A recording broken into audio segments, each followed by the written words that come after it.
everyone and welcome back to another video. Today's video I thought we could do a 24-hour reading vlog challenge. I'm just going to set the timer and every time I pick up a book I'm just going to start the timer and go from there really. I'm not going to do it over one day specifically, I'm going to kind of just do it when I pick up a book, so it could take 3 days or it could take a week. So yeah, let's get into it.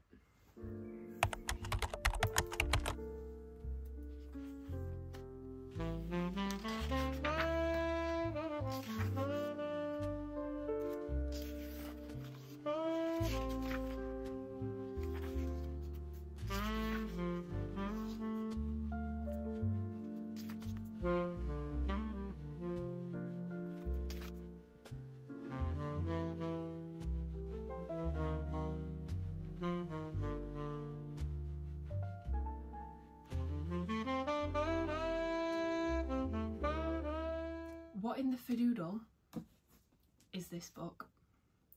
I'm 20 minutes in and I'm on page 18.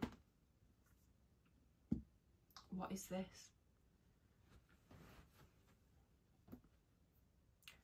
Her dad is the Duke, he's a dick.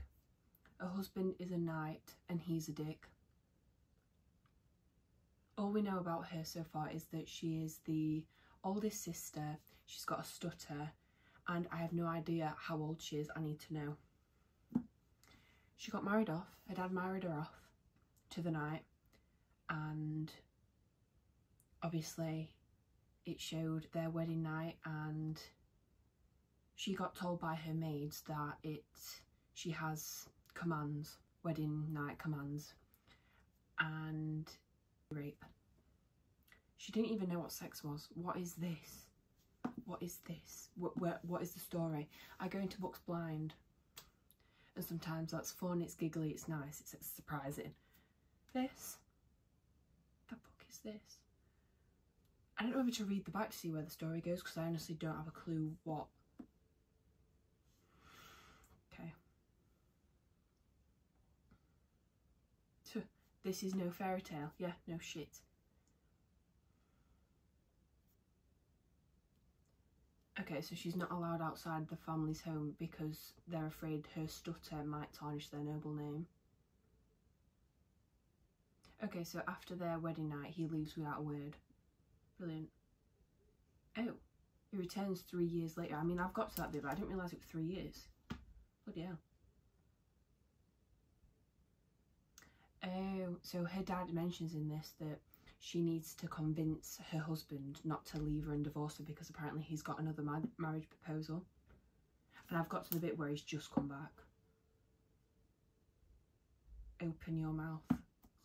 That's the page I'm on, 18. He's just come back.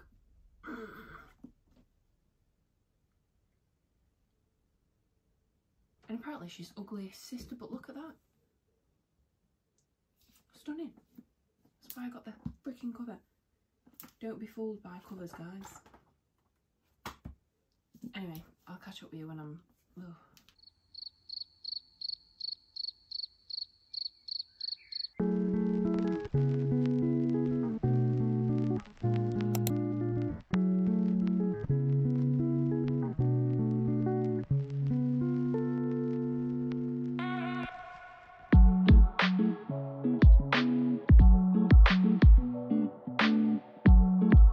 Okay, so I have a little bit of an update on Under the Oak Tree.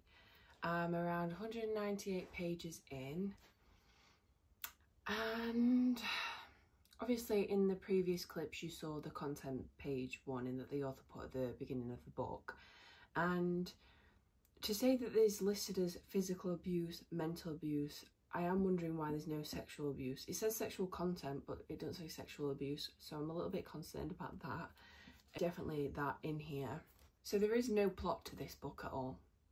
We are following Maxie, and she has been whisked away by her husband tonight to his estate, and she's basically becoming like the lady of the house because it is lady and lord, and she's becoming like an interior designer to make the estate a little bit more presentable. And that is what she's doing. She's been a wife Like, that's all the plot there is to it. So right now Riftan's gone to the king because he slayed a dragon, so he's going to the king to kind of get his compensation. I feel like I am being gaslit by this man. Like, his mood is all over the place. I cannot keep up. Sometimes he'll get right offended by something Maxie said, even though she's not said it directly. Do you know what I mean? So he's putting words in her mouth that she hasn't said, and we're getting gaslit by this man, because one minute he's angry and then the next minute he's picking her flowers. Like, I can't keep up. And Maxie is kind of being manipulated, and she is falling for him. Like, she's no longer scared of him, she no longer dreads the sexual between them, and she's definitely being manipulated, and that is kind of hard to watch. But I also feel like I'm being gaslit by this man, because sometimes I forget the atrocious man that he is. So I feel like this is a great example of, you know, domestic abuse, manipulation. And yeah, she also, because obviously Maxie was brought up with her dad, and he wasn't a very nice man. He kept her inside, so I feel like she's very self-conscious, very shy, insecure, and she, in this book, Maxie says she needs to do better for him. So we're gonna get some character development, some growth maybe, of her becoming more within herself, but she's doing it for the wrong reasons, which is really a shame, because, you know, we shouldn't do things for other people, we should do them for ourselves. So that's a little bit of a shame, because obviously she's doing it for a man. We found out the age. He is 28 years old, and we don't know her age, so it has got me thinking, like, is she 12? Like, I'm scared, like, are we gonna find out? And honestly, I don't know about this book. I feel like it's just, there's no plot, there's nothing. But I am compelled to read it. It's engaging. Like, I want to know what a whole 400 odd page book is about when there is no plot. But so maybe I'm the problem.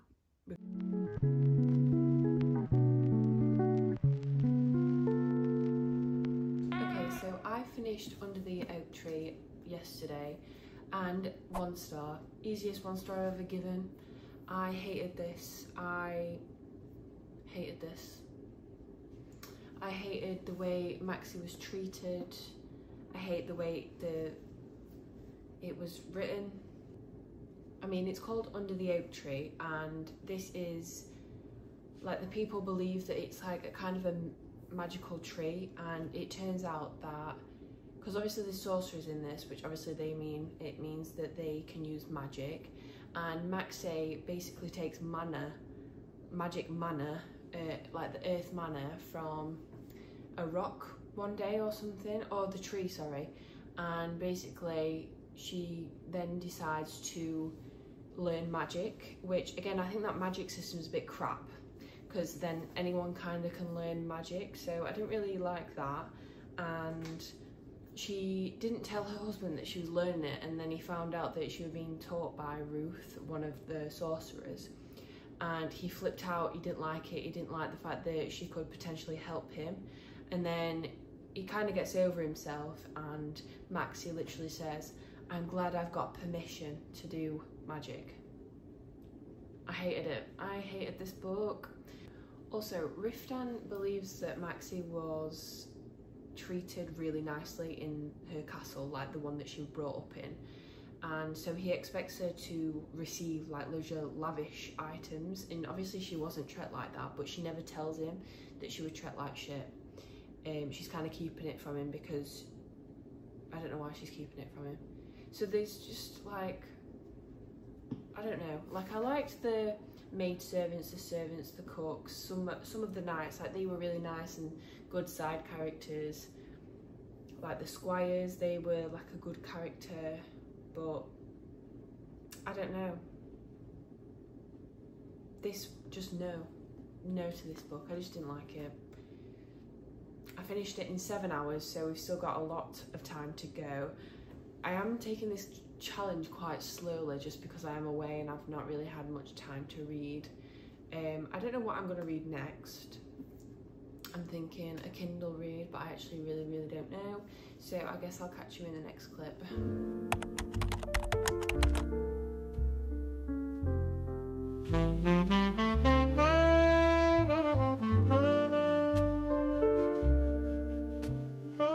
Okay, so I just finished Hunchback. This was only 112 pages, so I finished it in one sitting, hence why I didn't do a little update. But this book, see, I think it's part memoir, so I don't want to, I don't really like to rate memoirs just because of how can you really rate someone's life, but I also appreciate how you can rate the writing and stuff. But if this isn't a memoir, I'd give this 2 stars, but if it is a memoir, which obviously I don't think it is, but it's partly the author's life, so I'm unsure.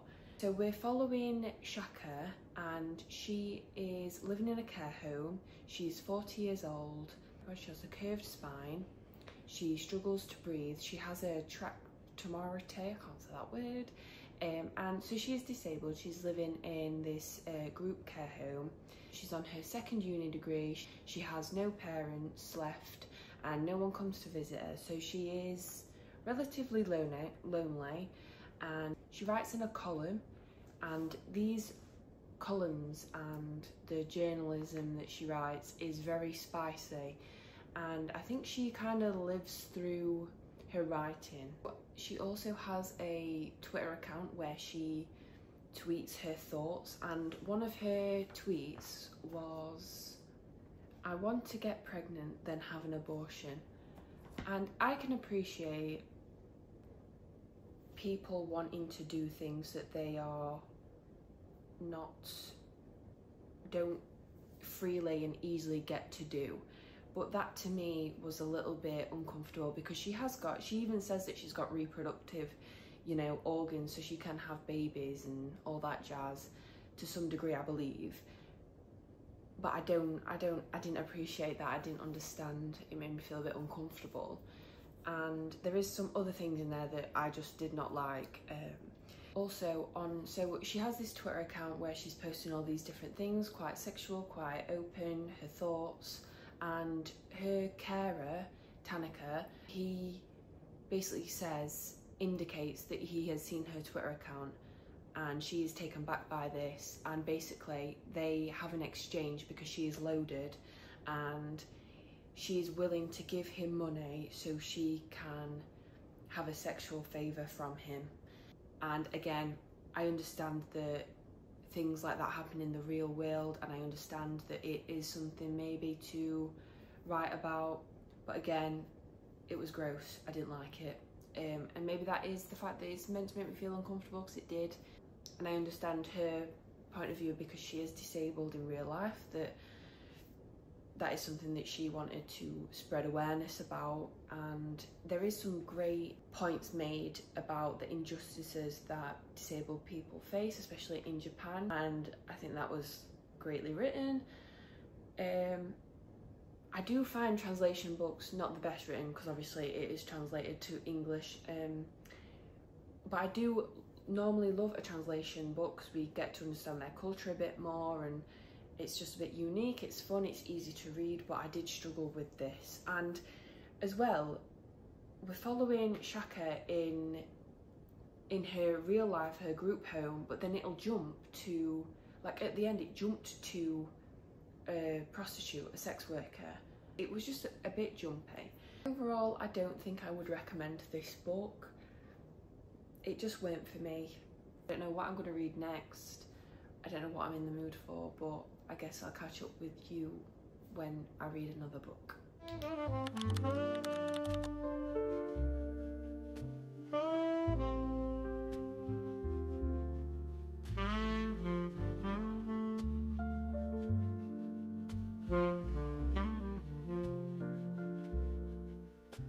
Okay, so the next book I'm gonna read is The Grace Year. and I did start this. I'm on page 29, and every year at a certain age, girls get sent away for a year. We don't know what they're doing yet, and some people make it back, some people don't, but it looks like they either get married off or they get working in like one of the labour houses, depending if they get chosen by a man to get married to. And yeah, that's where we're at so far. It's definitely giving Handmaid's Tale. But yeah, I guess I'll catch in with you when I've read a little bit more.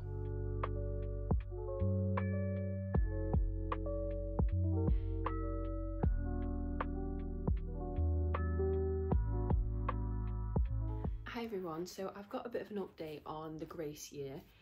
I have just come back from the beach and I've read a big chunk. I think I'm around halfway through now, and it's definitely interesting. I don't think I'm enjoying it as much as I thought I would. I don't know if it's because I'm not in the mood for it or if I'm not in the right headspace, but it's definitely, it's a bit eerie, and so she's been sent off to the encampment for her to release her magic, and it's kind of giving mean girl energy, and I don't like that. I think if I were to compare it to any other book apart from Handmaid's Tale, it'd be I Who Have Never Known Men. It's about women that are trapped together, and there's none of that mean girl bickering hierarchy thing, and I just don't like it in this book. Without giving too much of the plot away, she kind of escapes from the other girls. Well, she doesn't escape, she gets banished, and she creates a relationship with someone, and I think that's done way too quickly. So I'm at the point where she's now back on her own in the camp with the girls. I don't know, I'm just not enjoying it as much as I thought I would. So I guess I'll check in with you after I have read it.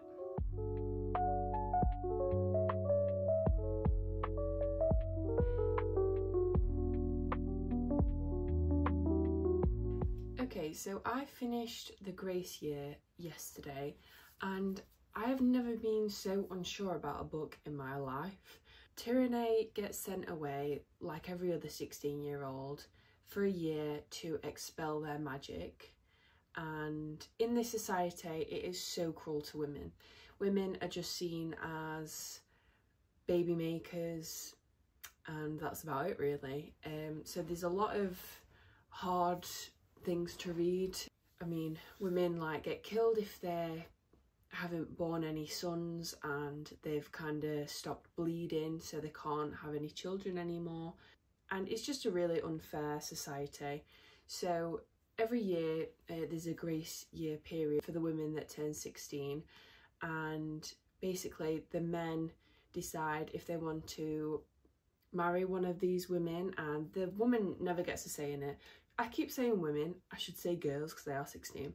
The girls don't get a choice in the matter, and Tyranny is hoping to not get married to anyone and to get put into a labour camp instead in the fields.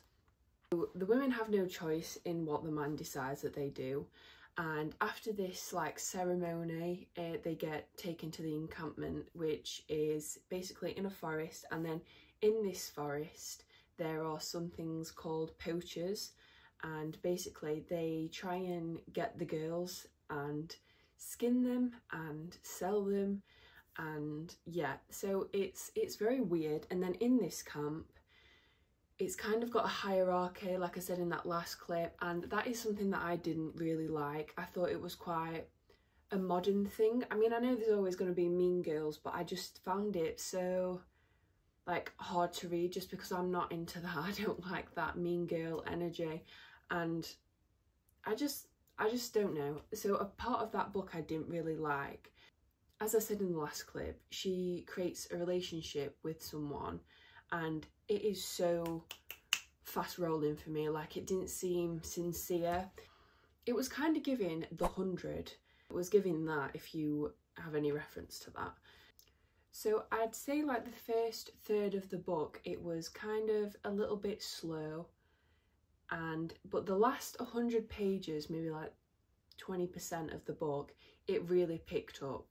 there was like several twists I did not see coming.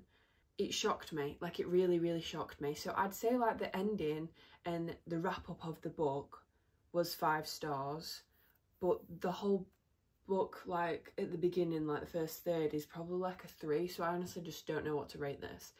Maybe like a 3.5, because obviously, although I appreciate an ending, it is not the full book, is it? So I had high expectations for this as well, so I think that's why I am a little bit disappointed in it. It was just a little bit slow and I didn't appreciate some of the things, but it was, I don't know, it was weird.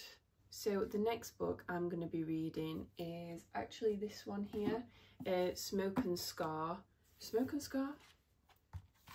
Yeah, Smoke and Scar. And this is an epic fantasy, and the reason that it drew me to this, because it is an indie published book. It's actually, the woman in this is the Fae, and she is the one that's 250 years old, and she's got the love interest, male love interest is a 28-year-old human male. So I think I like that dynamic. I feel like we don't get that usually, so that's why I picked it up, and that's kind of all I know about it.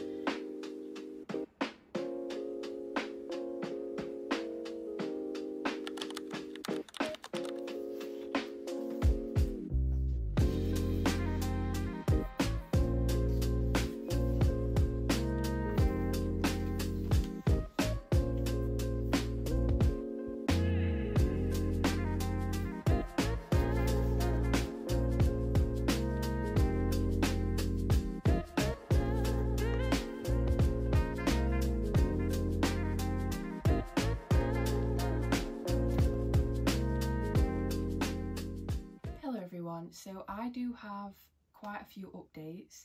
So we've got 4 hours left on the timer, and I've made quite a big chunk in the Smoke and Scar. I'm 194 pages in, and this is following Illyria and Cedric, and they are from opposite worlds. Well, not literally, they're in the same room, but Cedric is a human and Illyria is a Fae. In this world there is something called the Crucible, and it's basically where they go to compete voluntarily for the crown, and if you get this crown you get the land and the power, because everything in this world is about power.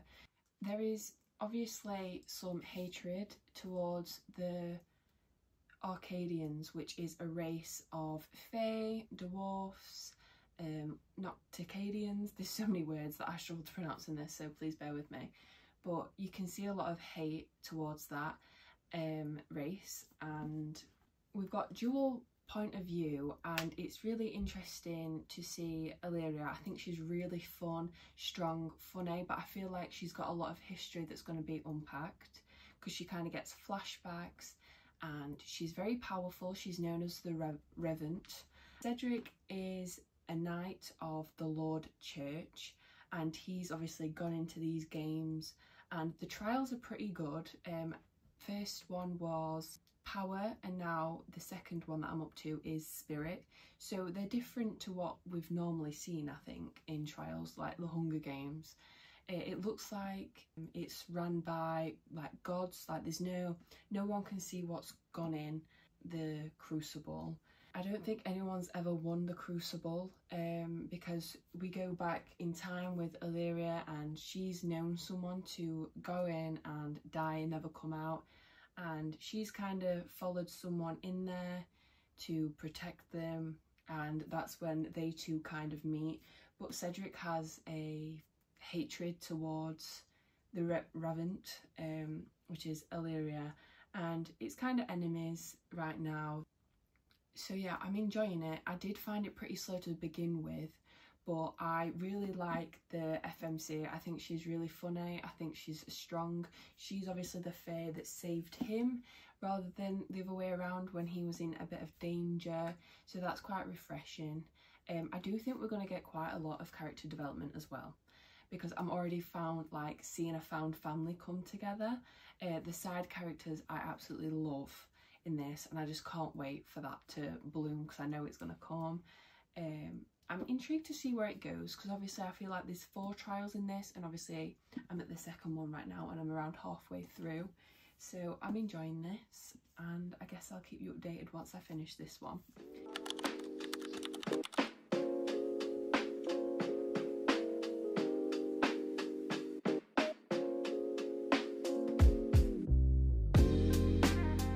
I went on a walk and I worked out the other day and I wanted something to listen to, so I came across Death Row by Frida McFadden. It was 1 hour and 44 minutes and I listened to it in one sitting, and this was intriguing. I loved the narrator. I think that really makes or breaks an audiobook, just for concentration and really being immersed in the story. But this felt really short. I mean, I know you can only do so much with a novella, but this had so much potential, but then the ending was bizarre. So there's an ending, like the last chapter, you think that's the end, and then it goes on to the epilogue, and you're like, wait, which one is true? Is that really what's happened? Like, what? So it kind of just fell short for me. So I think I gave that 2 stars.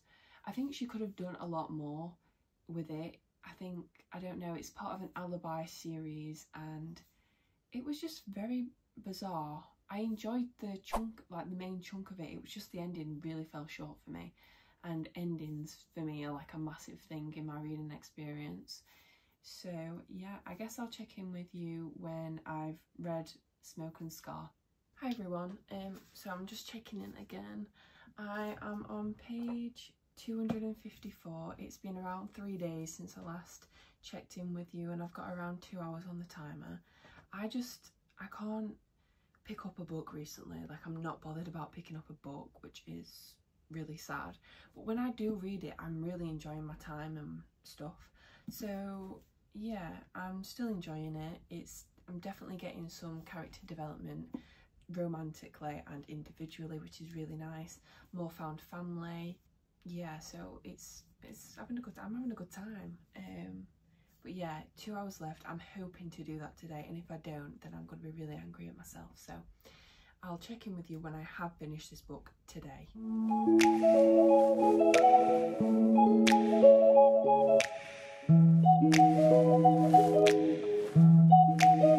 Hi everyone, so I can finally say that I've finished Smoke and Scar, and I've finished this 24-hour reading challenge vlog thing. And I'm not gonna lie, it was hard work. I wasn't expecting that. I didn't really have a great time because of the reads that I chose, but nonetheless, I'm glad that I did it. So let's get into Smoke and Scar. I finished the timer, but then I still had like 100 pages to do, so I just read those because I wanted to kind of wrap up this book. And it was a good one. I ended up rating it 4 stars, I think. Right, so let's go over the plot. The plot was great, fantastic. I really enjoyed the trials. I think the politics in this world and kind of the history and like kind of what we were missing, I kind of forgot like what was said and like why everyone hated each other and I just forgot. But it does kind of wrap up nicely at the end with like kind of a summary, but you do forget throughout. Personally, that's what happened to me. So I did kind of struggle with that a little bit. But I really enjoyed the plot and the characters. I think the characters were really, really good. I loved the slow burn between the FMC and the MMC. I thought that was incredible. And like true enemies to character development to lovers, sort of. The found family in this was also really, really good. I really liked those. Really funny and witty, and kind of coming together, some really heartfelt moments between all the characters, and I really, really liked it. But I went into this, and obviously the Crucible, like the event that they're going to, no one's ever survived it before, so I don't know why I had it in my head that they would all survive, happy families, holding hands, walking out of this Crucible, and that in fact did not happen. And that was really sad, and some scenes like really heartbreaking stuff as well. So there's a prophecy that the person that's running the Crucible kind of says before. They're on about unity a lot, so kind of humans and the non-humans have to kind of come together. That's what they think. and it has a lot of things in there where it says friendship, betrayal, bloodshed, two people coming together. Like, it has this prophecy at the beginning of the book, and that betrayal trope, for me, I hate it. I hate it. Sometimes I understand why it's being done. I just hate it. It just makes me cringe, and I just don't want it to happen to, like, the characters, and for them to betray. Oh, it's just a lot. Like, I just didn't like that. But I'm excited to see where the next book is going to go, because a lot of things are still unfinished, and the ending of this book did have my jaw on the floor. Like, I weren't expecting some twists that came, but the love and the chemistry and the just between our FMC and MMC was so good. Like, oh, just so many good things happen, and heart-wrenching things, and it's just really, really good. A very solid read, and there's a lot to unpack in the next coming books, because I think this is a trilogy. So I'm intrigued, I'm excited, and I really enjoyed this book. Okay, so that's today's video wrapped up. I will kind of put the books that I read in this vlog on the screen to kind of give us a wrap up and a summary, but I hope you enjoyed this video, and I'll catch you in the next one. Bye!